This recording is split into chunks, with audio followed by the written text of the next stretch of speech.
Kupikir menikah dengannya adalah hidup bahagia. Tapi ternyata aku malah menikahi seluruh beban utang dan cemoohan dari keluarga besarnya yang tak tahu diri. Sebelum kita mulai lebih lanjut, yuk, tekan tombol suka, serta tombol subscribe agar tidak ketinggalan kisah menarik lainnya. Dan jangan lupa absen asal kota Bapak Ibu di kolom komentar. Semoga rezeki kita semua dilancarkan, kesehatan kita diberkahi, dan keluarga kita selalu harmonis dalam lindungannya. Amin. Aku ingat sekali, hari itu bukan hanya bapak mertua yang pergi, tapi juga seluruh martabat keluarga ini ikut dikuburkan. Kepergiannya yang mendadak membawa keheningan yang menyesakan, bukan hanya duka, tapi juga kecemasan yang dingin. Kami semua berdiri di depan pusara, air mata yang tumpah terasa mahal karena aku tahu, setelah ini, air mata yang lebih deras akan tumpah karena alasan yang jauh lebih pahit, uang. Awalnya, mereka adalah keluarga yang hidupnya seperti di dongeng. Bapak mertua punya perusahaan tekstil besar. Mobil mewah berjejer di garasi.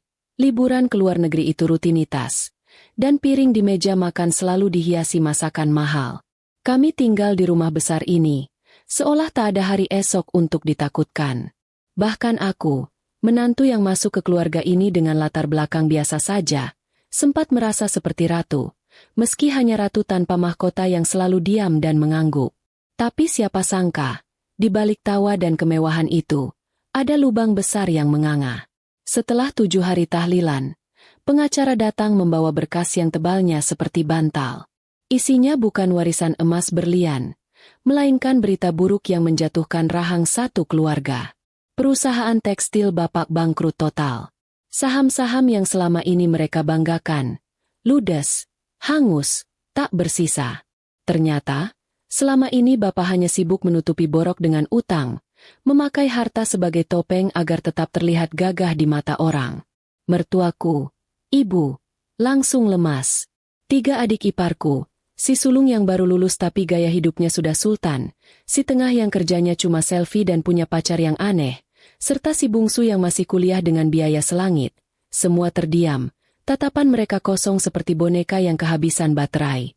Hanya tinggal satu aset yang tersisa dari semua kemegahan itu. Rumah ini.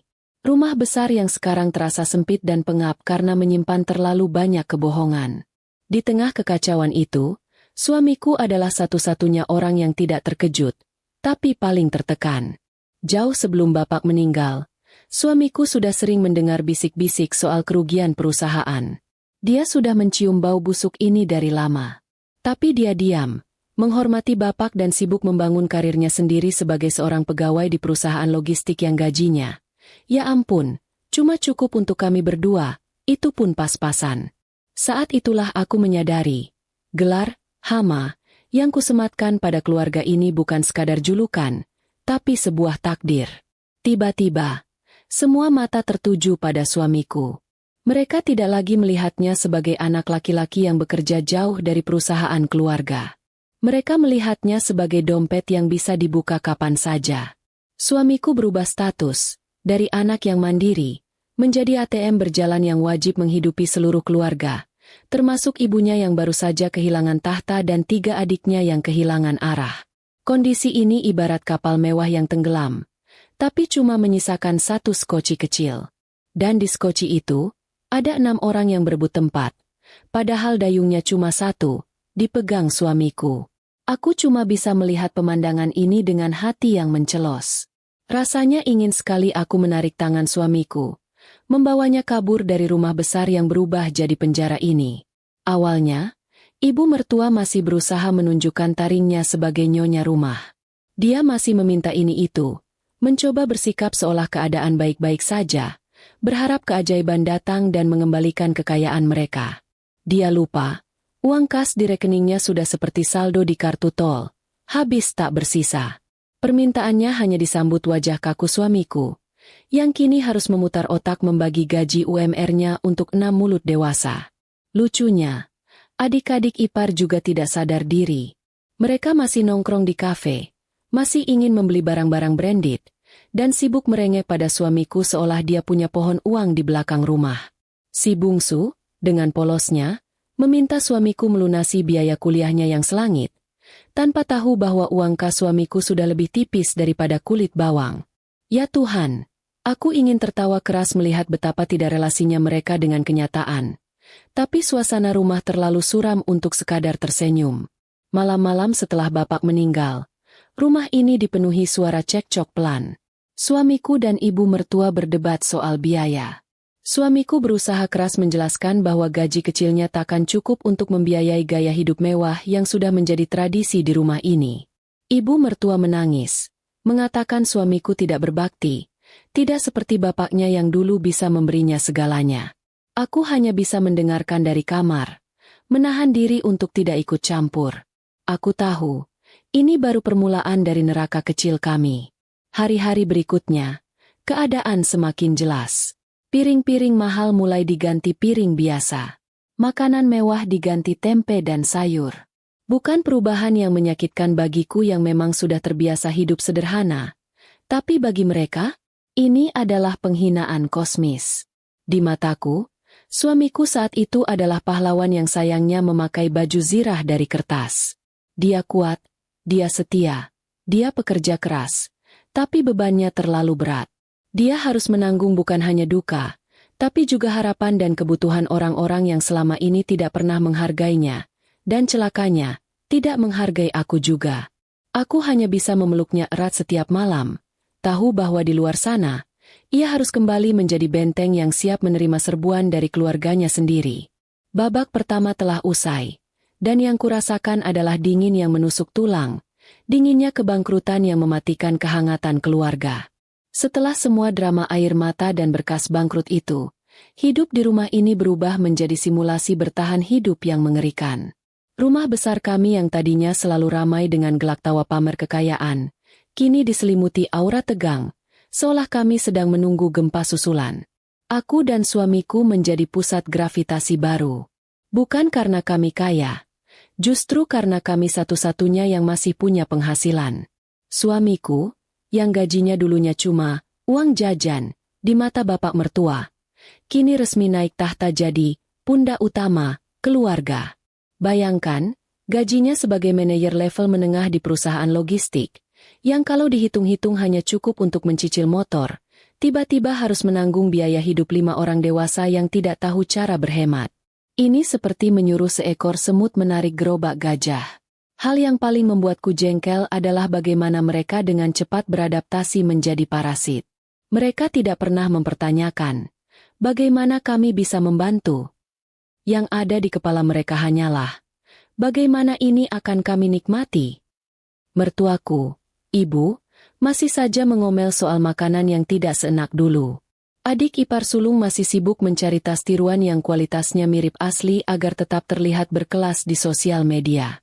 Sementara si tengah dan si bungsu, mereka seperti dua lintah yang siap menghisap setiap tetes keringat suamiku.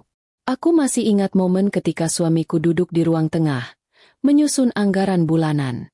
Dia membawa buku tabungan, kalkulator, dan lembar gaji yang dicetak. Wajahnya serius sekali. Keningnya berkerut sampai aku khawatir kerutan itu akan permanen. Di sekelilingnya, mertua, 3 adik ipar, dan aku ikut duduk, menyaksikan ritual pembedahan dompet suamiku. Saat suamiku mengumumkan angka total gajinya, keheningan di ruangan itu langsung dipecah tawa sinis adik ipar sulung. Hah? Cuma segitu, Bang? Kalau dulu papa dapat segitu dalam waktu 1 jam. Tahu, mana cukup untuk bayar tagihan kartu kreditku yang baru 2 minggu ini. Ucapnya enteng. Seolah uang 50 juta adalah recehan yang jatuh di trotoar. Aku hampir menyemburkan kopi ke wajahnya saat itu juga. Tapi suamiku menahanku dengan tatapan mata. Suamiku tetap tenang. Ia mengambil napas panjang. Ini yang kita punya. Jadi, kita harus buat skala prioritas. Kata suamiku, suaranya berusaha keras terdengar tegas. Tentu saja, skala prioritas mereka berbeda jauh dari skala prioritas waras. Prioritas utama mertua adalah membayar cicilan arisan berlian yang dulu ia ikuti. Prioritas adik ipar sulung adalah perpanjangan sewa apartemennya yang kini ia tinggali gratis, tapi tetap harus dibayar sewanya loh. Dan prioritas si bungsu, sudah pasti, adalah uang kuliah. Momen humor singkat terjadi saat suamiku mencoba mengajarkan konsep hemat. Dia bilang, mulai sekarang, kita pakai listrik seperlunya. AC di kamar cuma boleh dinyalakan jam tidur. Seketika, adik ipar tengah yang bernama Maya langsung protes dengan dramatis. Ah, mana bisa? Nanti filter fotoku jadi jelek karena keringat. Kamu mau followersku lari semua, Bang? Aku ingin sekali bilang, Mei, sekarang kamu bukan ratu endorse lagi, kamu beban keluarga. Tapi lagi-lagi, aku menahan diri, sambil senyum kecut. Melihat wajah suamiku yang hanya bisa menghela napas, aku tahu dia juga ingin tertawa pahit. Humor kecil ini cuma jadi jeda pendek sebelum beban berat itu kembali menghimpit. Sejak saat itu, suamiku berubah total. Pulang kerja, dia tidak lagi minta dipijit atau diajak bicara santai. Dia langsung duduk di depan laptop, mencari pekerjaan tambahan, atau sekadar memilah tagihan mana yang harus dibayar duluan dan mana yang bisa ditunda sampai bulan depan. Waktu tidurnya berkurang drastis. Matanya selalu merah, dan senyumnya semakin tipis. Aku melihat dengan jelas bagaimana beban 5 orang itu benar-benar menghancurkan jiwanya pelan-pelan. Uang menjadi momok paling menakutkan di rumah ini, dan aku mulai sering bertengkar kecil dengan suamiku. Bukan karena kami tidak cinta, tapi karena kami sama-sama stres. Aku sering bertanya, sampai kapan kita begini? Kamu harus tegas. BI, kamu bukan bank. Suamiku akan menjawab dengan nada lelah yang membuatku langsung menyesal. Mereka keluargaku. Sayang, ibu adalah ibuku. Aku harus bertanggung jawab. Aku tidak bisa membiarkan mereka di jalanan. Di satu sisi, aku kagum dengan kesetiaan suamiku yang luar biasa. Dia benar-benar seorang benteng yang melindungi keluarganya, termasuk aku. Dia tahu, dia satu-satunya yang bisa mereka andalkan. Tapi di sisi lain, aku merasa kami berdua, sedang dihisap kering oleh orang-orang yang tidak tahu terima kasih. Ketidakmampuan adik ipar beradaptasi adalah sebuah pemandangan yang menyedihkan sekaligus menyebalkan. Mereka menolak keras ide mencari pekerjaan. Aku kan lulusan desain mode. Bang, mana mungkin aku kerja jadi pelayan kafe? Itu menurunkan martabat keluarga. Kilah si sulung suatu pagi. Aku sedang fokus membangun karir influencerku. Bang, butuh modal besar dan waktu. Pokoknya, uang kuliahku jangan sampai terlambat. Nanti skorsing. Ancam si bungsu dengan wajah tanpa dosa. Mendengar itu, darahku mendidih. Hei, martabat apa yang kalian pertahankan? Martabat yang sudah dibakar habis oleh ayah kalian sendiri? Hanya suamiku yang punya martabat sejati, karena dia yang bekerja keras. Aku memandang mertua, berharap dia akan menegur anak-anaknya. Tapi mertua hanya diam, menghela napas, seolah setuju dengan ucapan anak-anaknya. Dia lebih memilih mengasihani diri sendiri daripada mendidik anak-anaknya. Dan tahukah kamu bagian yang paling ironis? Setelah semua uang suamiku disalurkan ke berbagai pos, kebutuhan mendesak, mereka, sisanya tinggal remahan. Seringkali, kami harus menunda membayar tagihan listrik atau air demi membelikan adik bungsu buku kuliah yang harganya selangit. Satu waktu, aku pernah iseng menanyakan sisa uang gajiku sendiri pada suamiku. Aku ingin membelikan suamiku baju baru, karena baju kerjanya sudah mulai lusuh. BI, sisa gajiku minggu ini mana? Aku mau beli kemeja baru buat kamu. Suamiku menunduk. Dia menggaruk tengkuknya yang tidak gatal. Maaf, sayang. Uangmu kepakai semua. Tadi pagi, adik bungsu butuh uang cepat untuk bayar denda ujian. Aku pinjam dulu ya. Jantungku terasa seperti dijatuhkan dari lantai 10. Bukan soal uangnya, tapi soal pengambil alihan hakku tanpa izin. Gaji yang susah payahku cari dari usaha kecil-kecilan onlineku pun ikut dihisap. Seolah semua sumber daya di rumah ini wajib menjadi milik mereka, para lintah darat berkedok keluarga. Aku merasa dirampok di rumahku sendiri, dan perampoknya adalah orang-orang yang tinggal di kamar sebelah. Malam itu, kami bertengkar hebat. Pertengkaran yang paling menyakitkan yang pernah kami alami. Aku mengeluarkan semua kekesalan yang kutahan sejak bapak mertua meninggal. Aku bilang, aku capek, Bei. Aku bukan Ban. Dan aku bukan Bunda Teresa. Kamu harus pilih. Kamu mau hidup sama aku dan punya masa depan, atau kamu mau tenggelam bersama mereka. Suamiku menangis.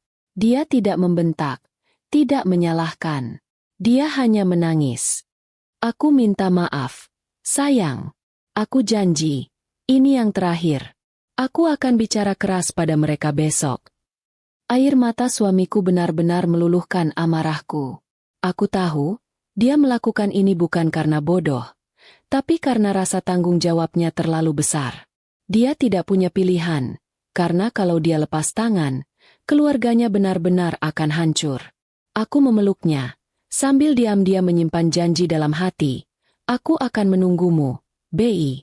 Aku akan bertahan di benteng ini, sampai kita bisa keluar bersama. Babak kedua ini mengajarkanku satu hal. Cinta sejati diuji bukan dengan kemewahan, tapi dengan kemiskinan dan ketidakadilan. Dan saat ini, kami sedang diuji oleh keduanya. Beban suamiku semakin berat. Dan sebentar lagi, beban itu akan bergeser, dan jatuh sepenuhnya ke pundakku, di babak yang paling membuatku merasa tak punya harga diri. Sejak suamiku resmi jadi sumber uang tunggal, otomatis statusku di rumah ikut berubah total, dari menantu menjadi pembantu multifungsi. Aku tidak pernah keberatan dengan pekerjaan rumah. Sejak kecil, aku terbiasa serba mandiri. Tapi di rumah mewah yang kini miskin ini, pekerjaan rumahnya jauh lebih banyak, sementara penghuninya justru makin malas bergerak. Di rumah ini, ada 5 orang dewasa yang tangannya mendadak lumpuh total, kecuali saat memegang sendok atau ponsel. Mertuaku, ibu, merasa statusnya sebagai mantan, nyonya besar, tidak pantas jika harus menyentuh sapu atau panci. Adik ipar sulung, katanya, tangannya terlalu mulus untuk mencuci piring. Si tengah dan si bungsu, mereka sibuk sekali scrolling media sosial dan menganggap piring kotor itu akan membersihkan diri sendiri secara ajaib. Jadi, setiap pagi, rutinitas baruku dimulai sebelum matahari terbit. Aku sudah harus ada di dapur, menyiapkan sarapan seadanya dari sisa uang belanja yang dipangkas habis. Setelah itu, mencuci piring setumpuk yang ditinggalkan semalam, menyapu, mengepel lantai marmer rumah yang luasnya seperti lapangan futsal, hingga mencuci pakaian 6 orang. Aku bahkan yakin, aku menyentuh pakaian dalam mereka lebih sering daripada mereka menyentuh kain lap. Ada satu momen yang cukup lucu, atau lebih tepatnya menyedihkan, yang kuingat. Suatu sore, aku sedang mengepel lantai ruang tamu. Adik ipar tengah lewat, membawa segelas air dingin. Dia melihatku, mengernyitkan dahi, lalu tanpa permisi, dia melompati ember pelku dan air di gelasnya tumpah sedikit di lantai yang baru saja kugelap. Dia cuma bilang, "Aduh, maaf ya." Lantainya licin. Lalu melanjutkan jalannya tanpa merasa bersalah sedikit pun. Aku cuma bisa memandangi genangan air itu, berpikir, ya Tuhan, bahkan air kotor ini punya martabat lebih dariku saat ini. Pekerjaan rumah tangga yang kulakukan tanpa henti itu, ironisnya, sama sekali tidak membuatku dihormati. Justru sebaliknya. Mereka menganggap itu adalah kewajibanku karena aku hanya istri dari anak mereka dan tidak punya pekerjaan kantoran yang keren. Puncak penghinaan itu terjadi di meja makan, yang tadinya tempat kehangatan, kini berubah jadi panggung sandiwara kejam. Kami sedang makan malam, suamiku baru pulang kerja, wajahnya tampak lelah, ketika tiba-tiba mertua membuka suara. Aku perhatikan, kamu ini di rumah cuma diam saja, ya? Kerja di rumah saja apa gunanya? Tanya mertua dengan nada sinis, sambil menunjukku dengan sumpit. Aku terdiam sejenak, menatapnya. Apa gunanya? Mungkin ibu lupa siapa yang mencuci piring yang sekarang ibu pegang. Sebelum aku sempat menjawab, adik ipar sulung menimpali dengan suara keras. Iya, Kak, mending kamu cari kerja lagi, biar abang tidak pusing sendirian. Jadi sekretaris di mana kek? Setidaknya ada tambahan. Seolah semua pekerjaan rumah yang kulakukan ini tidak ada harganya, tidak dihitung sebagai kerja. Aku merasa seperti robot yang tidak terlihat. Suamiku langsung meletakkan sendoknya. Rahangnya mengeras. Tapi sebelum dia sempat bicara, mertua mengeluarkan kata-kata yang menembus jantungku. Atau jangan-jangan, kamu tidak mau kerja karena sibuk mengurus hal lain? Padahal, anak saja tidak punya, ujar mertua pelan, tapi menusuk, menyiratkan isu kemandulanku. Seketika, suasana hening. Udara terasa dingin dan menusuk. Isu anak memang selalu menjadi titik lemahku. Sudah bertahun-tahun kami menikah. Aku belum diberi rezeki keturunan. Selama ini, mereka hanya menyindir pelan. Tapi kali ini, mereka menggunakannya sebagai senjata tumpul untuk menghancurkanku. Air mataku langsung menumpuk di pelupuk mata. Dia sibuk membersihkan kekacauan kalian. Bu, jangan keterlaluan. Itu suara suamiku. Suaranya penuh amarah, bergetar hebat.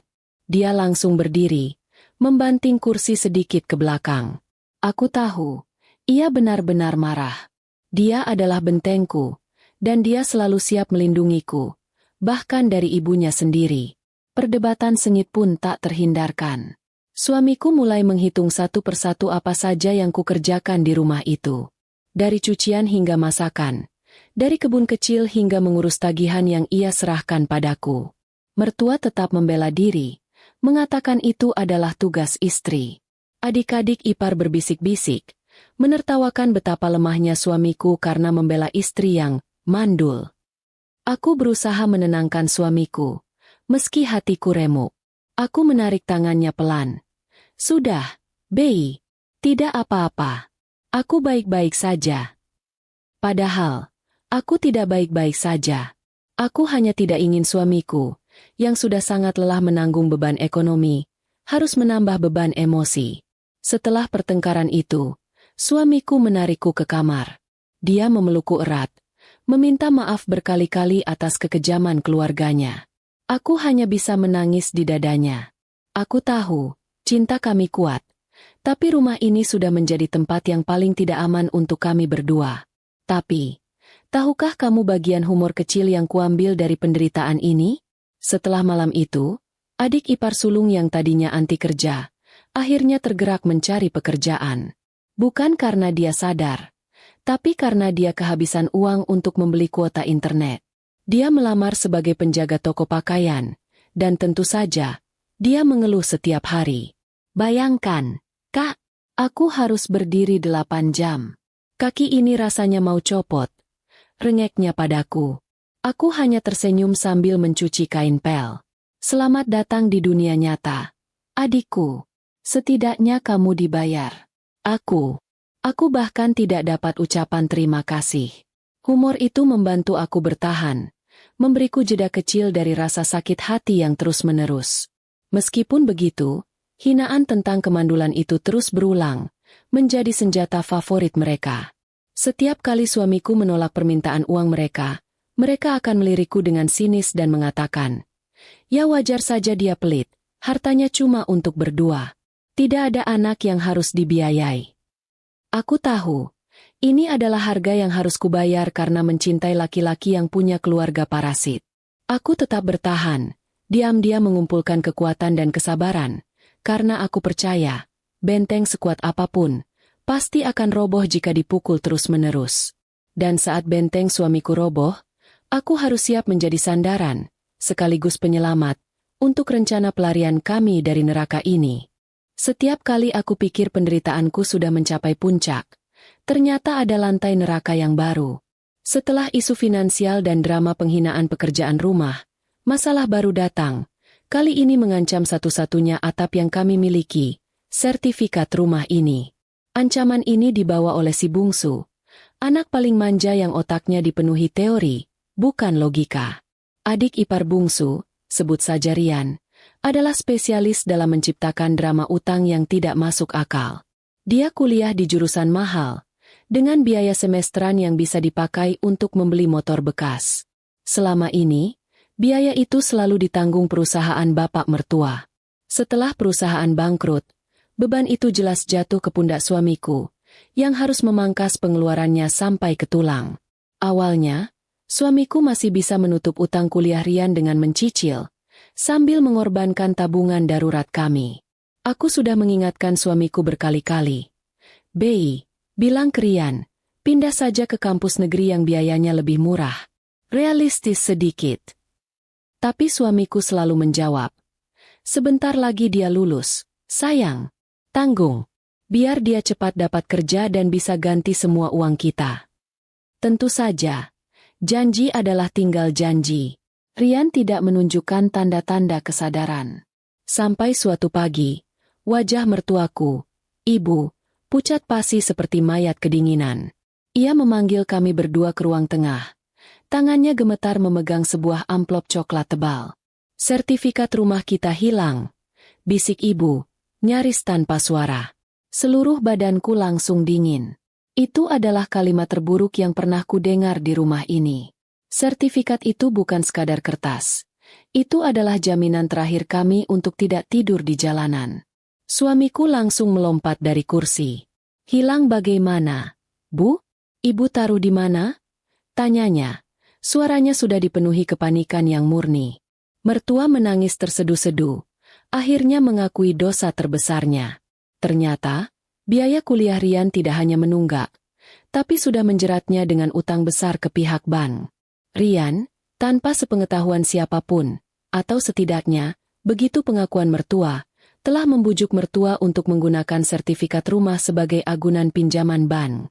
Aku panik. Bei. Rian bilang dia akan dikeluarkan dari kampus. Dia bilang dia akan malu. Jadi, aku tanda tangan saja, rintih mertua, sambil menyeka air mata buaya yang entah tulus atau hanya drama belaka. Jelas sekali, Rian yang mengatur semua ini, tapi mertua adalah yang paling bodoh karena mau menuruti. Rian sudah menggadaikan rumah yang kami tinggali, demi gelar sarjana yang belum jelas juntrungannya. Ini bukan hanya pengkhianatan. Ini adalah tindakan bunuh diri massal. Melihat wajah suamiku saat itu, aku bisa merasakan hatinya pecah berkeping-keping. Dia tidak berteriak, tidak marah meledak-ledak. Dia hanya berdiri tegak, memejamkan mata, dan menghela napas yang terdengar seperti deru angin topan. Aku tahu, batas kesabarannya sudah hampir habis. Ia sudah berkorban sekeras ini, hanya untuk melihat satu-satunya harapan kami dirusak oleh adiknya sendiri. Suamiku langsung mencari Rian. Adegan selanjutnya terjadi di kamar Rian, yang masih sibuk main game di ponselnya seolah tidak terjadi apa-apa. Pertengkaran itu meletus, bukan lagi bisikan, tapi ledakan amarah suamiku yang selama ini ia tahan. Kamu gila. Rian, itu rumah satu-satunya yang kita punya. Kamu gadai demi apa? Demi ijazah yang belum tentu bisa kamu pakai untuk bayar utang. Suamiku berteriak, suaranya parau. Rian, si bungsu yang licik, malah membela diri. Aku tidak punya pilihan, Bang. Kalau aku didu, siapa yang akan mengangkat martabat keluarga ini nanti? Lagi pula, kan bisa abang yang bayar cicilannya. Abang kan bekerja. Tenggorokanku tercekat. Kalimat itu benar-benar mengkonfirmasi bahwa mereka semua menganggap suamiku sebagai aset dan bukan manusia. Aku masuk ke kamar itu, berdiri di samping suamiku, menatap Rian dengan tatapan yang paling membeku yang pernah kumiliki. Bayar utang kamu sendiri. Rian, suamiku bukan bank, dan dia bukan papa kamu yang kaya raya. Kamu sudah dewasa, bertingkah seperti orang dewasa. Kataku, suaraku rendah dan tajam.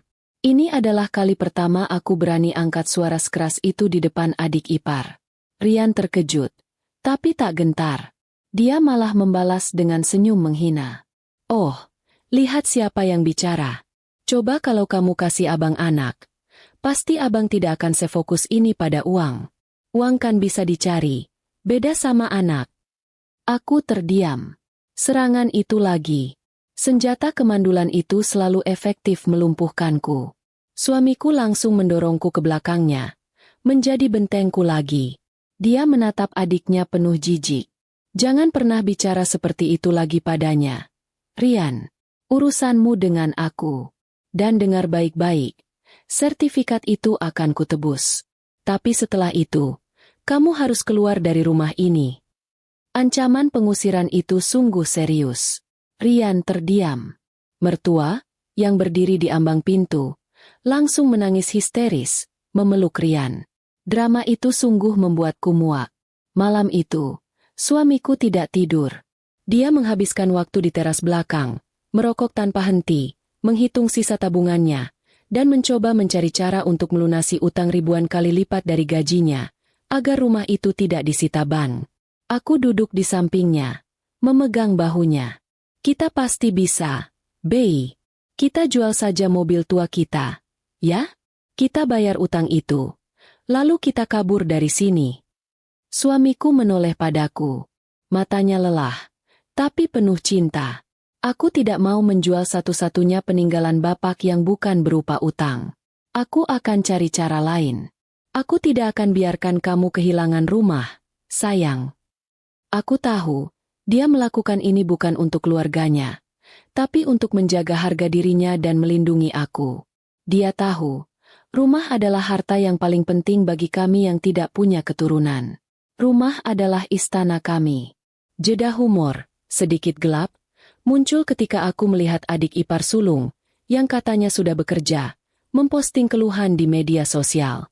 Dia mengeluh gaji bulan pertamanya habis untuk membayar iuran parkir dan makan siang. Di kolom komentar, Rian membalas, "Makanya, jadi sarjana. Biar dapat kerja yang gajinya bisa nutupin utangku, dong." Aku hanya bisa geleng-geleng kepala. Mereka ini bukan bersaudara, tapi tim penghancur finansial yang kompak. Momen sertifikat yang digadaikan itu benar-benar menjadi titik balik yang menghancurkan kepercayaan suamiku sepenuhnya. Ia sudah berusaha menjadi anak dan kakak yang baik, tapi balasan yang ia terima adalah pengkhianatan yang mengancam tempat tinggal kami. Aku tahu, setelah ini, pertengkaran antara kami dan keluarga besarnya tidak akan lagi menjadi bisikan, tapi akan meletus setiap hari. Suamiku, si benteng yang kukuh, akhirnya mulai retak. Beban finansial, pengkhianatan sertifikat rumah, ditambah hinaan tak berkesudahan pada aku, istrinya, adalah racun yang merusak jiwanya.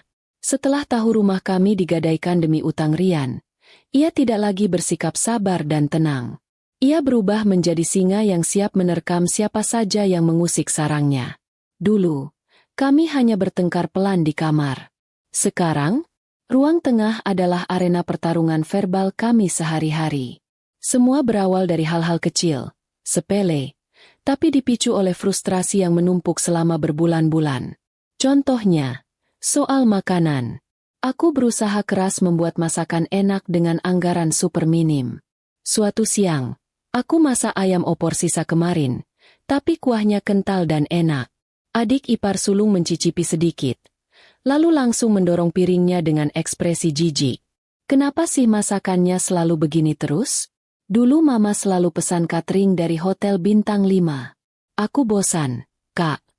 Keluhnya sambil menatapku dengan mata malas. Aku sudah siap menjawab dengan nada sabar, tapi suamiku, yang baru saja pulang untuk makan siang kilat, sudah lebih dulu menyambar. Dia masak pakai uang dari gajiku. "Kalau kamu mau makanan hotel, sana cari uang sendiri, jangan cuma protes." Suara suamiku keras, menusuk. Mertua yang sedang minum langsung tersedak. Adik ipar sulung terkejut, karena biasanya suamiku akan bersikap lebih diplomatis. "Loh, Bang, kok jadi emosi? Aku kan cuma bilang bosan. Lagi pula, dia kan cuma di rumah, memang tugasnya masak." Kali ini, suamiku tidak main-main. Dia berdiri, menatap adiknya tepat di mata. "Dia bekerja lebih keras dari kamu yang cuma tidur dan main ponsel. Dia masak, dia cuci, dia urus rumah, dan dia tidak pernah mengeluh. Sementara kamu hanya tahu meminta, dan menghina orang yang sudah memberimu makan." Mertua langsung ikut campur, tentu saja membela anaknya. "Jaga bicaramu, Bi. Dia adikmu. Kenapa kamu jadi kasar begini hanya demi istrimu yang..." "Jangan sebut soal istriku, Bu," potong suamiku cepat, menunjuk mertua. "Aku bekerja keras sampai kurang tidur agar ibu dan adik-adik bisa makan. Tapi setiap kali aku pulang, yang kudengar hanya hinaan pada istriku. Aku tidak akan terima. Kalian sudah mengambil uangku, Jangan ambil ketenangan hatiku. Suasana rumah berubah mencekam. Aku hanya bisa berdiri mematung di samping suamiku. Air mata sudah kering karena terlalu sering dihina. Aku melihat suamiku benar-benar menjadi benteng, melindungi aku dari api neraka yang diciptakan keluarganya sendiri. Rasanya sakit, tapi di waktu yang sama, aku merasakan cinta yang begitu besar dan pengorbanan yang tak ternilai. Setelah pertengkaran besar pertama itu, suasana rumah pecah total. Tidak ada lagi keharmonisan palsu. Mertua mulai menyindir suamiku terang-terangan, menyebutnya budak, istrinya. Adik-adik ipar juga menjauh, mencibir kami setiap kali kami lewat. Tapi suamiku tidak peduli. Ia sudah mencapai batasnya, dan ia memilih berdiri di sisiku. Pertengkaran menjadi agenda harian kami, sama rutinnya dengan minum kopi di pagi hari. Sore hari, suamiku pulang. 10 menit kemudian, pasti ada keributan. Kadang soal adik ipar tengah memakai pulsa darurat suamiku untuk menonton film online. Kadang soal adik ipar bungsu yang mencoba menyembunyikan surat tagihan bank dari suamiku. Aku sering merasa kasihan melihat suamiku. Pulang kerja sudah lelah. Tapi di rumah ia harus bertarung lagi. Wajahnya yang dulunya cerah kini terlihat muram dan tua sebelum waktunya. Aku bisa melihat stres itu menggerogotinya dari dalam. Dia sering terbangun di malam hari, berkeringat dingin, dan hanya bisa tidur nyenyak setelah memelukku erat-erat. Pernah suatu malam, suamiku tiba-tiba tertawa keras di kamar mandi, tawa yang terdengar sangat aneh. Aku panik, langsung membuka pintu. Aku melihat dia sedang berdiri di depan cermin, menertawakan dirinya sendiri. Aku baru sadar, sayang, katanya sambil terengah. Dulu, aku pikir hidup ini seperti sinetron. Ada bapak yang jahat, ada ibu yang baik. Ternyata, hidupku ini komedi gelap. Aku harus bayar utang orang yang menghinaku. Lucu sekali, ya. Aku mendekatinya, memegang pipinya. Aku tahu dia tidak tertawa. Dia sedang menangis dengan cara yang berbeda. Itu adalah momen humor pahit yang membuatku sadar betapa rapuhnya dia saat itu. Aku memeluknya, dan dia menangis di bahuku. Aku akan tahan, sayang. Demi kamu, aku tidak akan membiarkan mereka menyentuhmu. Keputusannya untuk menjadi bentengku benar-benar mengisolasi kami berdua dari keluarga besarnya. Kami makan terpisah di kamar, mengunci pintu saat tidur, dan hanya berbicara seperlunya dengan yang lain. Kami menjadi seperti dua pulau di lautan rumah besar yang penuh dengan hiu. Di tengah semua kekacauan ini, aku tahu kami harus keluar. Stres suamiku sudah mencapai batas yang berbahaya. Aku tahu, jika ia terus-menerus bertengkar dan menanggung beban ini, ia akan jatuh sakit. Kami harus punya rencana. Rencana yang sangat rahasia, tanpa melibatkan satupun anggota keluarga parasit itu. Maka, di malam-malam yang sunyi, di bawah selimut yang hangat, kami mulai menyusun rencana pelarian kami. Kami mulai menabung secara sembunyi-sembunyi dari sisa uang belanja yang sengaja aku sisihkan sedikit-sedikit, dan dari gajiku yang kini ia kembalikan padaku untuk disimpan. Kami punya target, membeli rumah kecil, seburuk apapun, yang penting jauh dari sini. Kami tahu, langkah pertama adalah yang paling sulit. Kami harus mencari cara agar tabungan kecil kami ini bisa berubah menjadi uang muka rumah. Kami harus bergerak cepat, sebelum Rian benar-benar membuat rumah ini disita bank, atau sebelum suamiku benar-benar tumbang karena tekanan. Sayangnya, rencana pelarian yang kami susun dengan penuh harapan itu, sudah dibaca oleh mata-mata terdekat. Kami tidak tahu bahwa ada seseorang di rumah ini yang ternyata lebih licik dan lebih kejam daripada yang kami duga. Pengkhianatan terbesar, ternyata sedang dipersiapkan oleh orang yang paling kami cintai dan percayai di antara adik-adiknya. Terkadang, musuh terbesar kita bukanlah orang asing, melainkan orang yang tidur satu atap dan berbagi darah yang sama. Setelah suamiku resmi menyatakan perang dingin dengan keluarganya, kami fokus penuh pada rencana pelarian, membeli rumah kecil di pinggiran kota. Itu adalah satu-satunya harapan kami agar suamiku tidak gila dan aku bisa hidup tenang. Setiap sen uang yang kami simpan terasa berharga seperti emas. Aku menyisihkan uang belanja, suamiku mengambil pekerjaan sampingan, Kami bahkan menjual beberapa barang pribadi yang tidak terlalu penting secara diam-diam. Setelah hampir 1 tahun menahan napas di neraka ini, tabungan kami sudah mencapai jumlah yang cukup untuk uang muka sebuah rumah sederhana. Saat kami sedang mencari-cari rumah, adik ipar tengah, Maya, tiba-tiba mendekat. Anehnya, dia bersikap manis, tidak lagi sinis seperti biasanya. Dia mulai memuji masakanku dan bahkan menawarkan diri untuk membantu mencuci piring, meskipun hanya sekali dan piringnya langsung pecah. Aku sudah curiga, tapi suamiku, dengan hati yang terlalu polos, menganggap Maya akhirnya sadar diri. Aku dengar kalian mau pindah ya, Bang? Bagus deh. Kalian harus hidup mandiri, katanya suatu sore, saat suamiku sedang sibuk melihat iklan rumah di laptop. Dia duduk di sebelah suamiku. Sok akrab. Aku punya kenalan properti yang bagus banget. Bang, pacarnya teman baikku. Mereka punya proyek perumahan baru, harganya miring, dan prosesnya cepat. Bujuk Maya. Matanya berbinar-binar seperti sales properti. Suamiku tampak tertarik. Kami memang butuh proses cepat. Karena bank sudah mulai mengirim surat peringatan serius soal sertifikat yang digadaikan Rian. Aku sudah merasakan firasat buruk. Tapi suamiku, yang masih membawa naluri melindungi adiknya, berkata, "Baguslah kalau ada jalan cepat. Setidaknya Maya mau membantu." Ya, suamiku memang terlalu baik. Kepercayaan suamiku pada adiknya adalah kelemahan terbesar kami. Kami pun bertemu dengan pacar Maya, sebut saja Dion. Orangnya rapi, bicaranya meyakinkan, dan ia menunjukkan banyak brosur rumah yang terlihat menjanjikan. Dion bilang, kalau kami transfer uang muka sekarang, dia bisa langsung mengamankan unit yang kami inginkan, bahkan bisa mengurus cicilan bank tanpa ribet. Uang muka itu adalah hasil keringat kami selama setahun, nyawa kami. Suamiku sempat ragu, tapi Dion terus mendesak, didukung oleh anggukan antusias dari Maya. Cepat, Bang, unitnya terbatas. Mumpung harganya murah.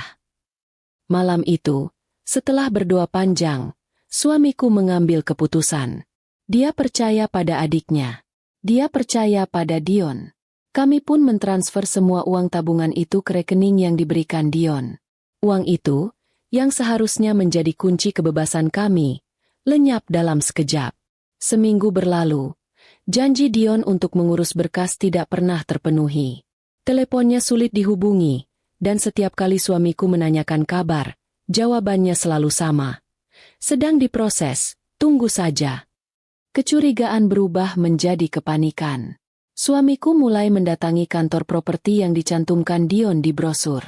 Ternyata, kantor itu fiktif. Kami ke alamat proyek perumahan. Ternyata itu hanya tanah kosong yang ditumbuhi ilalang. Saat itulah kebenaran pahit menghantam kami sekeras batu. Dion, pacar adik ipar tengah, Maya, sudah membawa kabur semua uang muka kami. Dan yang paling menghancurkan, Maya tahu, bahkan mungkin, dia yang merencanakan semua ini. Ketika suamiku mengkonfrontasi Maya, ia menyangkal dengan wajah datar. Aku tidak tahu apa-apa. Bang, aku juga ditipu Dion. Dia pacar yang jahat. Namun, mata Maya tidak bisa berbohong. Ada sedikit senyum kemenangan yang coba ia sembunyikan di sudut bibirnya. Dia sengaja melakukan ini, mungkin karena dendam, atau mungkin karena dia takut kami pindah dan tidak ada lagi yang menanggung biaya hidup mereka. Dia menghancurkan satu-satunya kesempatan kami untuk hidup terpisah, hanya agar suamiku tetap berada di rumah itu sebagai ATM berjalan mereka. Aku tidak bisa menahan diri lagi. Aku menampar Maya di depan semua orang. Itu adalah puncak amarahku. Suamiku tidak mencegahku. Dia hanya berdiri di sana, diam, dengan tatapan kosong yang paling menyedihkan. Kamu iblis. Kamu adik kandungnya sendiri. Bagaimana bisa kamu setega ini? Teriakku, suaraku pecah.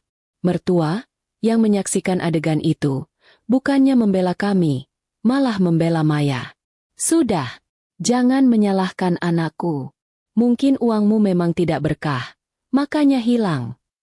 Mendengar kalimat itu, suamiku langsung ambruk ke lantai. Bukan karena aku menampar Maya, Tapi karena pengkhianatan itu terlalu besar, terlalu menyakitkan, dan tidak ada satupun yang peduli. Uang bisa dicari, tapi kepercayaan yang hancur itu tidak akan pernah kembali. Malam itu, aku hanya bisa melihat suamiku meringkuk di kasur, tubuhnya menggigil. Dia tidak berbicara, tidak makan, hanya menatap langit-langit kamar dengan mata terbuka. Aku tahu, pengkhianatan Maya jauh lebih menyakitkan daripada penghinaan mertua. Itu adalah tikaman dari belakang oleh orang yang seharusnya ia lindungi. Kami kehilangan segalanya. Uang, harapan, dan sisa-sisa kepercayaan pada keluarga suamiku. Aku memeluknya erat, merasakan betapa rapuhnya dia saat itu. Dia bukan lagi benteng. Dia adalah korban yang terluka parah. Kejadian ini membuatku sadar. Kami sudah tidak punya tempat lagi untuk bersembunyi. Babak selanjutnya bukan lagi soal bertengkar. Babak selanjutnya adalah soal bertahan hidup ketika sang benteng telah tumbang sepenuhnya. Setelah pukulan telak dari Maya, suamiku bukan hanya kehilangan uang, tapi juga semangat hidupnya. Pundak yang selama ini begitu kokoh menopang keluarga besar yang tak tahu diri itu, akhirnya ambruk. Stres yang ia tahan selama berbulan-bulan, setiap cacian yang ia bela, dan setiap uang yang ia relakan, kini menjelma menjadi penyakit fisik yang mengerikan. Suamiku jatuh sakit parah. Badannya panas tinggi, menggigil hebat, dan ia nyaris tidak mau makan. Ia hanya terbaring lemah di kasur, menatap langit-langit kamar dengan mata yang kosong. Aku tahu, yang sakit bukan hanya tubuhnya, tapi jiwanya sudah hancur lebur setelah dikhianati oleh adik kandungnya sendiri. Dia berhenti bicara, seolah energinya sudah habis untuk bertengkar dan berkorban. Melihat suamiku tak berdaya, seluruh beban di rumah ini langsung beralih padaku. Aku sekarang harus merangkap 3 peran: perawat suami, pembantu rumah tangga, dan satu-satunya orang yang masih waras mencari jalan keluar. Pekerjaan rumah yang dulu sudah berat, kini terasa berkali-kali lipat karena aku harus sering meninggalkan sapu dan pel demi mengompres demam suamiku.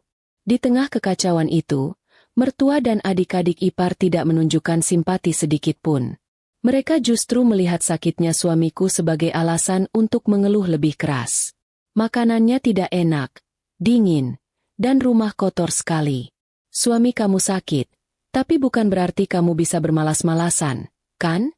Sindir mertua suatu pagi, sambil menatapku dengan mata jijik. Aku hanya bisa menelan ludah. Bagaimana aku bisa memasak makanan enak, sementara semua uang kami lenyap karena anak kesayangannya? Aku memaksakan diriku tersenyum tipis dan menjawab, "Maaf, Bu. Saya akan bersihkan secepatnya."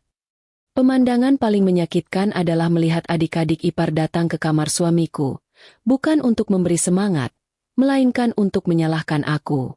"Abang sakit pasti karena terlalu banyak dengar keluhanmu, Kak," kata adik ipar sulung dengan nada menghakimi.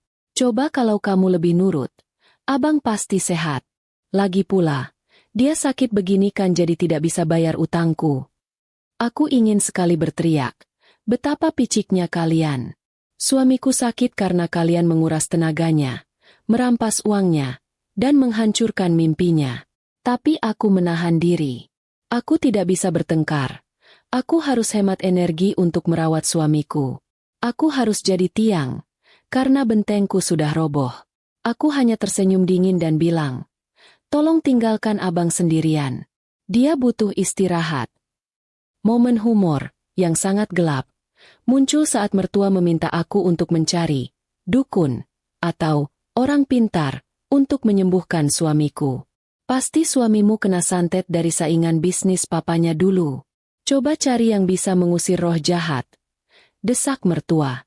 Aku hanya bisa berpikir, ya Tuhan, santet apa? Santet yang namanya stres ekonomi dan pengkhianatan adik kandung? Aku hanya menjawab, "Suamiku hanya butuh istirahat dan obat dari dokter, Bu. Bukan dukun." Jawaban itu membuat mertua mendengus kesal, seolah aku sengaja menyembunyikan kesaktian suamiku.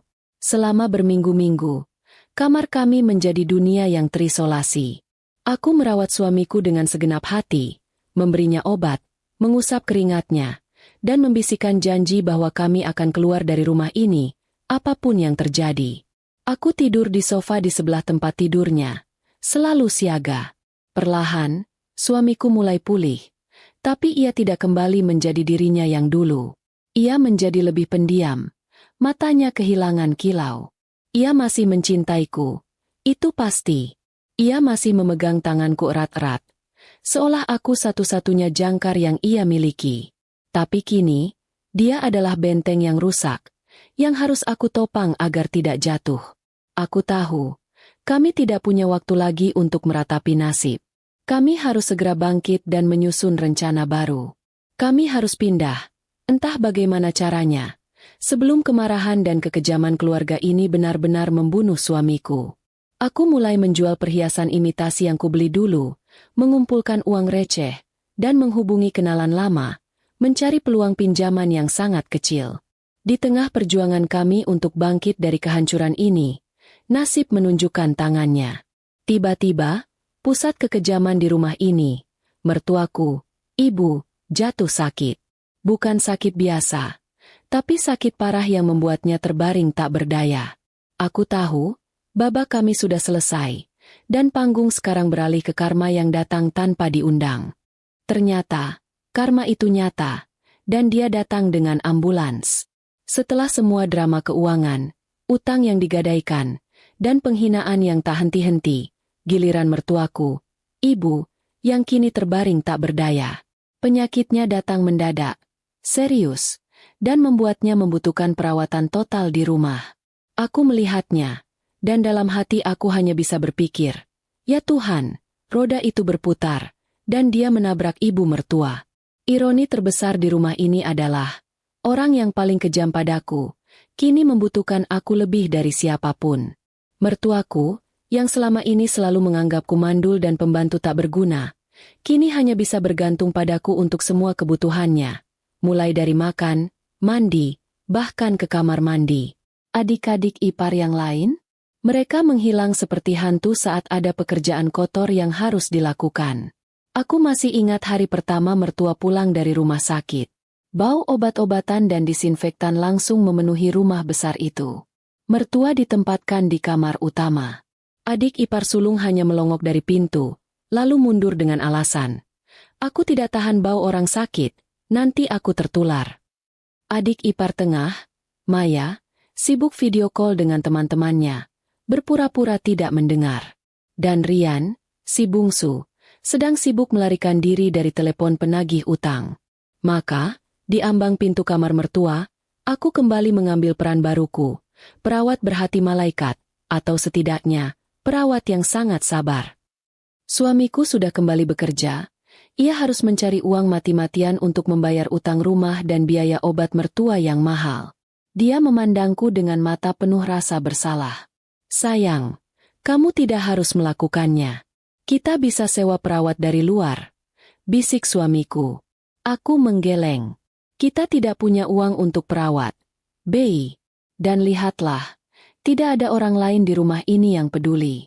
Aku akan lakukan, demi ketenangan hatiku sendiri. Ya, aku melakukannya bukan karena aku cinta buta pada mertua, tapi karena aku ingin tidur nyenyak di malam hari tanpa rasa bersalah. Aku tidak mau karma buruk kembali menghantam suamiku. Dan, aku juga ingin menunjukkan pada mereka semua, siapa yang punya kemuliaan hati yang sesungguhnya. Rutinitasku sekarang sungguh gila. Aku bangun lebih pagi untuk membuat sarapan seadanya, menyiapkan bekal suamiku, membersihkan rumah, lalu seharian penuh aku habiskan di kamar mertua. Aku menyuapinya bubur, membersihkan tempat tidur, bahkan membantu mengganti pakaiannya. Pekerjaan ini sangat melelahkan, secara fisik dan mental. Aku yang dulunya dihina kotor, kini harus membersihkan kotoran mereka. Momen yang membuatku hampir tertawa, sekaligus miris, adalah saat aku menyuapi mertua. Mertua selalu mengeluh. "Kenapa buburnya tawar sekali? Dulu kalau aku sakit, papamu selalu belikan bubur ayam spesial yang pakai telur puyuh emas." Aku hanya mendengarkan sambil tersenyum tipis. Bubur tawar ini lebih mahal daripada bubur telur emasnya, Bu, karena dibeli dari sisa gaji suamiku setelah dibayarkan utang anakmu. Humor ini yang menyelamatkanku dari depresi. Suatu sore, aku sedang memijat kaki mertua yang pegal. Mertua menatapku lama sekali. Tatapannya berbeda. Tidak ada lagi sinisme dan kebencian. Hanya ada kelemahan dan keputusasaan. "Kenapa kamu melakukan ini?" tanyanya pelan, suaranya serak. "Setelah semua yang kukatakan padamu, kenapa kamu masih mau merawatku?" Aku berhenti memijat. Aku menatap matanya. Dan di sana, aku menemukan sedikit kejujuran yang langka. Aku melakukannya karena aku istri dari anak ibu, Bi. Dan aku melakukannya karena ini adalah rumah kami. Kalau ibu sehat, rumah ini akan lebih tenang. Itu saja. Aku tidak mau terdengar sok suci. Aku hanya ingin terdengar jujur. Mertua terdiam. Tapi dia kembali mengeluarkan senjata favoritnya. Meski kali ini lebih lirih. "Kalau saja kamu punya anak, pasti aku lebih bahagia. Mungkin Tuhan menghukumku karena aku tidak bersyukur punya menantu sebaik kamu, tapi tidak diberi cucu." Meskipun kalimat itu menyakitkan, anehnya kali ini aku tidak marah. Aku sudah kebal. Aku hanya memegang tangannya. Anak atau tidak, aku akan tetap di sini merawat ibu. Karena suamiku mencintai ibu, dan aku mencintai suamiku. Pernyataan itu seolah memukul mertua telak.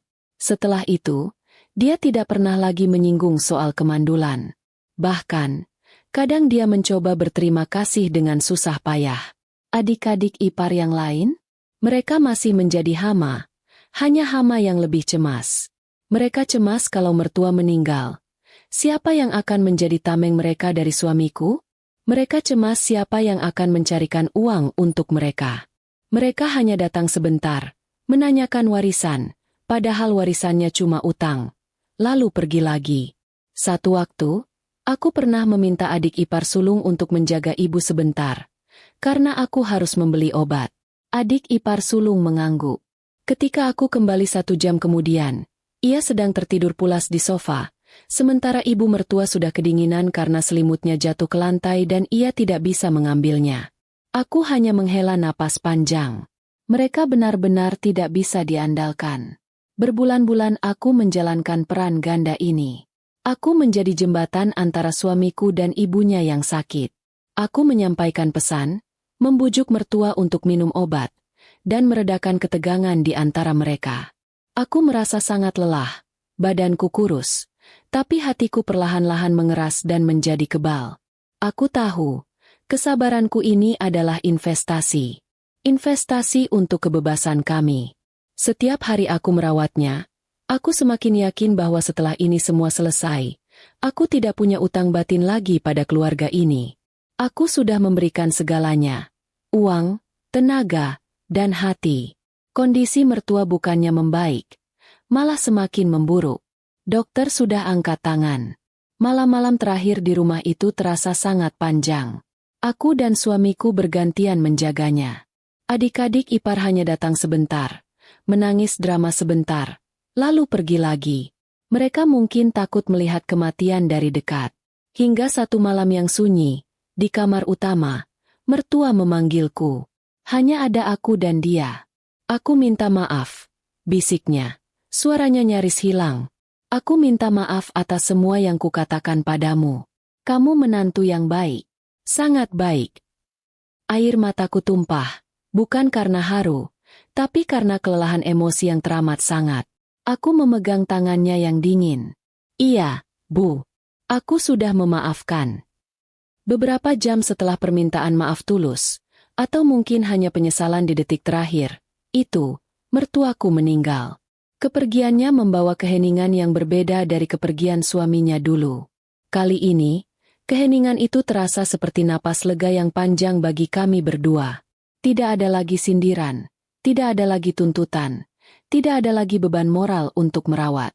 Malam itu, setelah semua urusan selesai, suamiku memelukku di kamar. Dia tidak menangis lagi. Dia hanya menatapku dengan mata yang damai.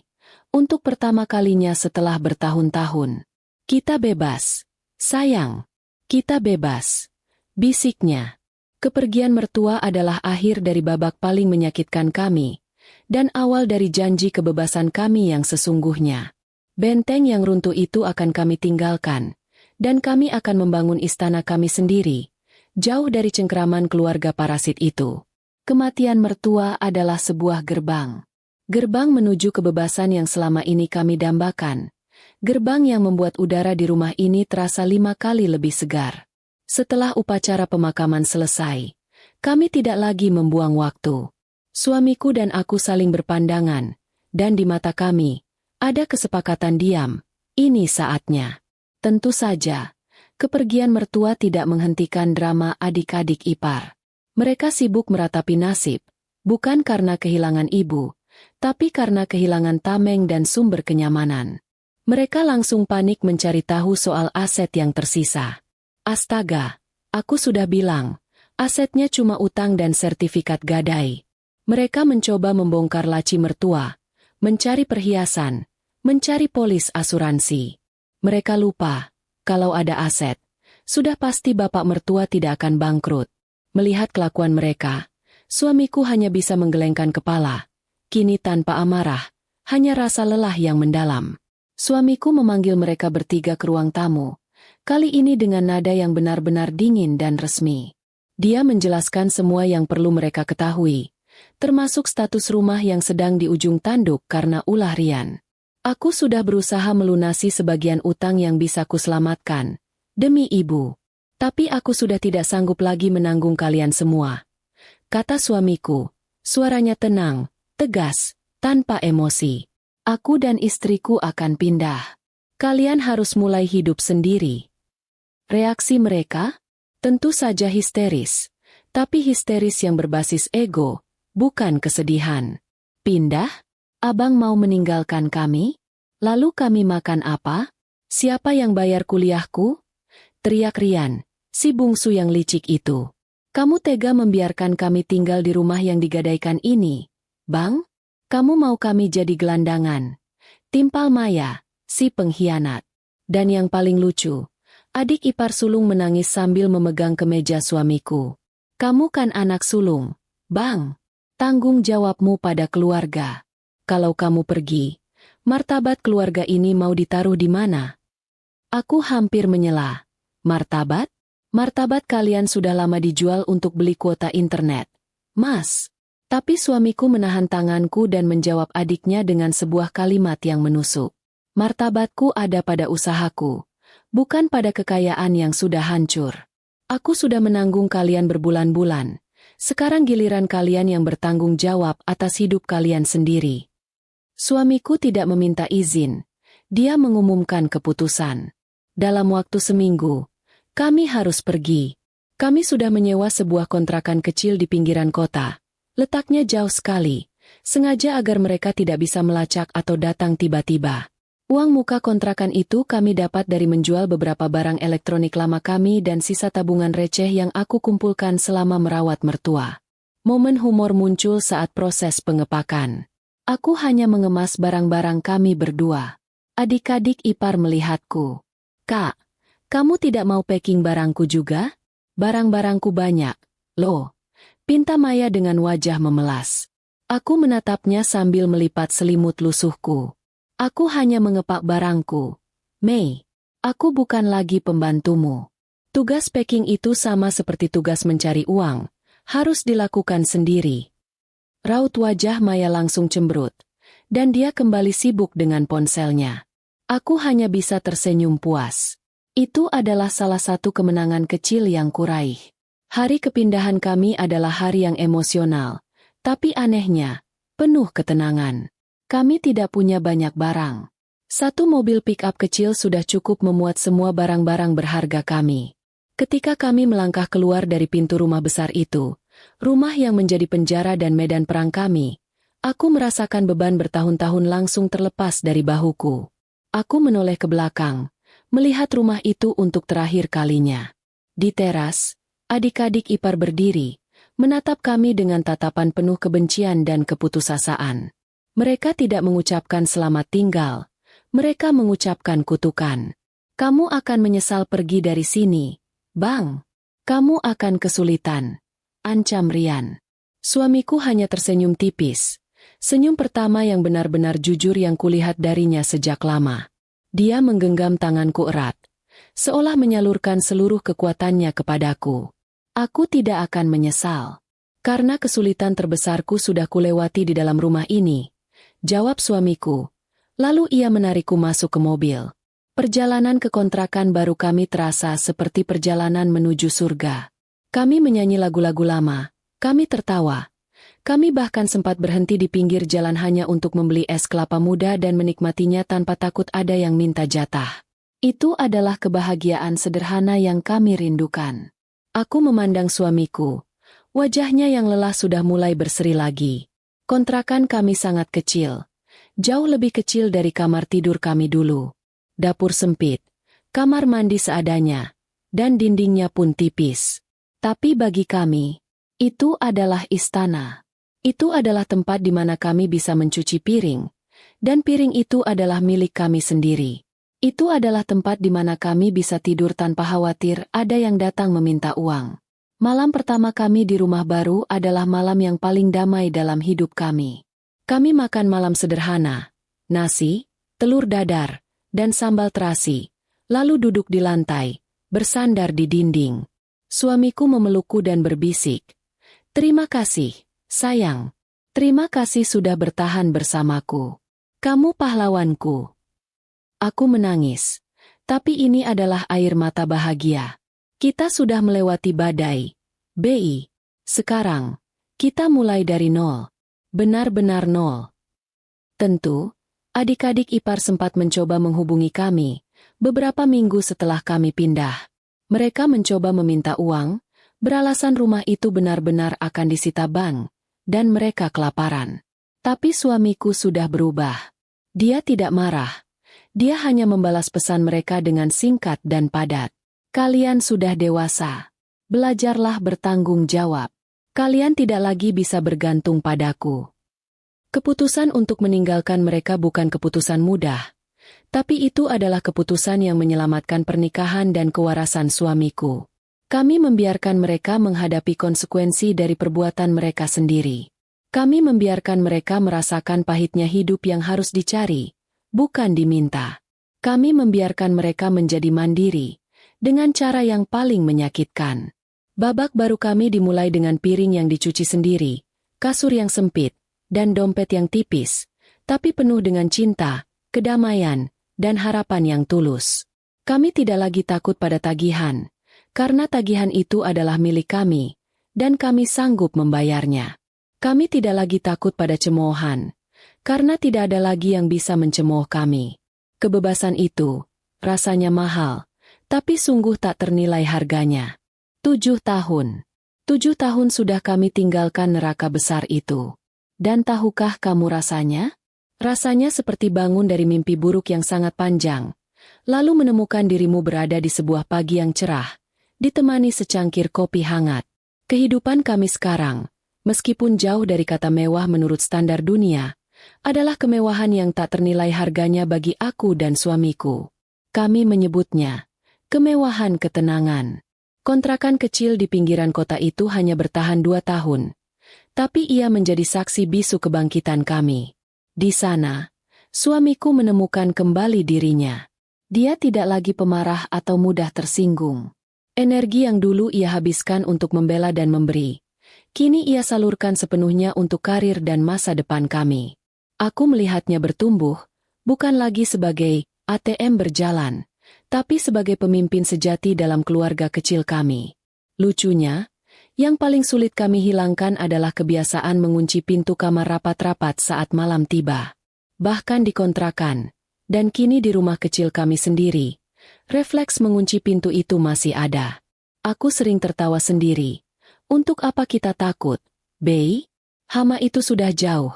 Dan kalaupun ada yang datang, itu pasti kurir paket, bukan adik ipar yang menagih uang kuliah. Humor kecil ini selalu menjadi pengingat betapa absurdnya masa lalu kami. Setelah 2 tahun, berkat kerja keras dan kenaikan jabatan suamiku, kami berhasil membeli rumah kami sendiri. Bukan rumah mewah besar seperti yang digadaikan Rian, tapi rumah mungil tipe 36 di klaster sederhana.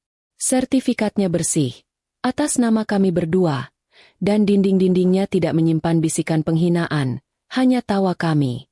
Aku sering membandingkan keadaan dulu dan sekarang. Dulu, aku harus memasak untuk 6 orang dengan bahan seadanya dan cemoohan sebagai bayarannya. Sekarang, aku memasak hanya untuk suamiku, apapun yang ku mau. Kalau aku ingin makan tempe dan sambal, kami makan tempe dan sambal dengan nikmat. Kalau aku sedang ingin mencoba resep baru, suamiku adalah penilai paling jujur dan paling lembut. Pernah suatu akhir pekan, suamiku mengajakku piknik di halaman belakang rumah kami yang seukuran karpet. Dia menggelar tikar, membawa teko teh hangat, dan kami duduk di sana, memandang kebun kecil yang aku tanam sendiri, kebun yang dulu selalu dicemooh mertua. Suamiku menggenggam tanganku. Kamu ingat dulu, sayang? Kita bahkan tidak bisa duduk berdua tenang tanpa ada yang datang meminta sesuatu atau menyindirmu. Kenangnya. Aku mengangguk, tersenyum. Sekarang, kita bisa bicara apa saja. Tentang bunga yang mekar, tentang cicilan yang lunas, atau bahkan tentang film yang jelek. Tidak ada lagi drama utang. Kehidupan kami berdua sekarang sangat terfokus pada ketenangan dan penghargaan. Kami tidak punya anak. Itu fakta yang tidak berubah. Tapi isu itu tidak lagi menjadi senjata yang menusuk. Suamiku adalah orang pertama yang membela ketika ada kerabat jauh iseng menanyakan soal cucu. Baginya, aku sudah cukup. Aku adalah rumah. Aku adalah keluarga. Dan aku adalah bentengnya. Itu adalah pengakuan yang lebih berharga daripada 1000 cucu. Aku juga mengembangkan usaha kecil-kecilanku secara online lagi. Kali ini tanpa rasa takut uangnya akan dilarikan adik ipar atau diambil suamiku untuk utang rian. Uang yang kudapatkan kusimpan untuk tabungan pribadi kami. Aku merasa punya nilai, bukan hanya sebagai istri yang mandul, tapi sebagai wanita yang berkontribusi pada kemakmuran rumah tangga. Tentang adik-adik ipar, kami tahu bahwa mereka akhirnya menemukan kemandirian mereka, meskipun itu adalah kemandirian yang dipaksa. Kami tidak pernah secara aktif mencari tahu, tapi berita itu sesekali sampai ke telinga suamiku dari kerabat jauh. Kami mendengar bahwa Maya sudah bekerja di minimarket, dan ia berhasil menabung untuk kursus make-up murah. Rian dengan laundry kiloannya, dan adik ipar sulung yang kini menjadi asisten stylist terkenal. Aku tahu, mereka tidak akan pernah menjadi keluarga yang harmonis dan penuh cinta. Tapi mereka sudah menjadi orang dewasa yang bertanggung jawab. Dan itu sudah lebih dari cukup. Suamiku kadang masih mengirimkan pesan ucapan selamat ulang tahun kepada mereka. Sekadar basa-basi. Dan balasannya pun sudah berubah. Tidak ada lagi permintaan uang. Hanya ucapan terima kasih singkat. Batasan kami jelas. Dan kami berdua menghormati batasan itu. Di rumah kami, suamiku sering melakukan hal yang dulu tidak pernah ia lakukan, meminta pendapatku. Dulu, semua keputusan adalah beban, dan ia takut aku akan menyalahkan. Sekarang, setiap keputusan, dari memilih warna cat tembok hingga investasi kecil, ia diskusikan denganku. Aku bukan lagi bayangan, aku adalah partner sejajar, yang dulunya hanya pembantu. Malam-malam kami terasa damai. Kami bisa tidur nyenyak, tidak lagi terbangun karena suara pertengkaran atau tangisan mertua. Kami hanya punya satu sama lain, dan itu sudah lebih dari cukup. Kami berhasil keluar dari lumpur, bukan dengan meninggalkan cinta kami, tapi dengan meninggalkan parasit yang menguras cinta itu. Jika ada yang bertanya padaku, apakah aku menyesal melewati semua penderitaan itu? Jawabanku adalah tidak. Karena jika tidak ada penderitaan dan pengkhianatan yang kejam itu, suamiku tidak akan pernah berani mengambil langkah ekstrim untuk membebaskan kami. Aku dan suamiku adalah bukti nyata bahwa sebuah hubungan yang kuat dapat bertahan dari badai terberat, asalkan kedua belah pihak sepakat. Keluarga inti kami adalah prioritas, dan ketenangan hati kami adalah harta yang takkan pernah bisa digadaikan. Kisah kami adalah kisah tentang kesabaran seorang menantu yang dihina, kesetiaan seorang suami yang diuji, dan akhirnya, kemenangan kecil dari pasangan yang berhasil menemukan kedamaian sejati, jauh dari drama dan cengkeraman keluarga yang toksik. Perjuangan seorang menantu melawan keluarga yang menganggapnya mandul dan pembantu. Siapa sangka, kepindahan membawa damai dan menjadikan suami sang penyelamat sejati. Kadang, Kebebasan itu harus dibayar dengan air mata dan pengkhianatan.